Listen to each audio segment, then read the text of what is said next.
eto na, mag-e-enjoy na kami. Okay? Have a good day.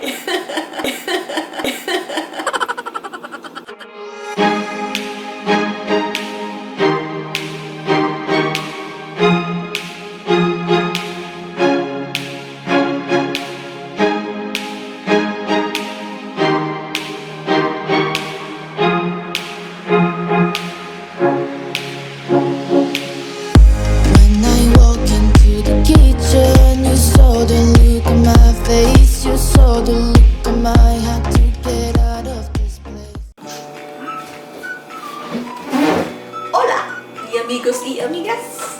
Isang episode na naman ng Cooking with BHUDZ. Nung nakaraan, gumawa tayo ng sushi. Ngayon, gagawa ulit tayo ng Asian dish. At dahil summer ngayon, gagawa tayo ng summer roll. Ito yung mga kakailanganin natin. Grated carrots, pwede nyo ring i-slice or julienne. We have some lettuce, spring onions. For protein, ang gagamitin namin roasted chicken. Pwede rin kayong gumamit ng shrimp or kahit na anong protein na gusto nyo. Kailangan din natin ng vermicelli. Softened na to. So, ilalagay na lang natin siya sa roll. And of course, kailangan natin ng rice paper.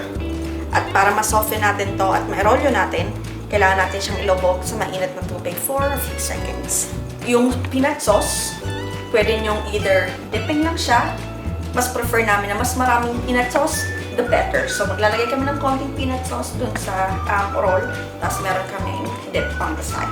Simulan na natin. Okay, so una, kailangan maging pliable itong ating rice paper. 3, 4, 5. Okay. Take it out of there.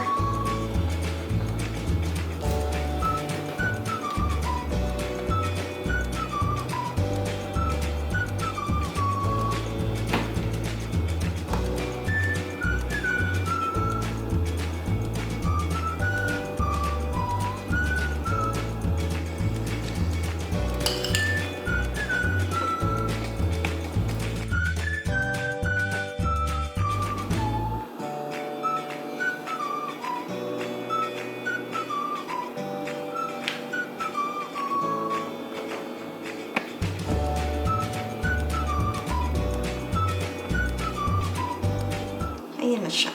Yan ang roll.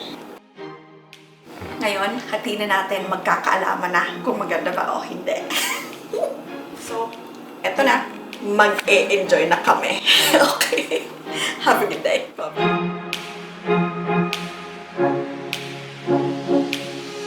When I walk into the kitchen, you saw the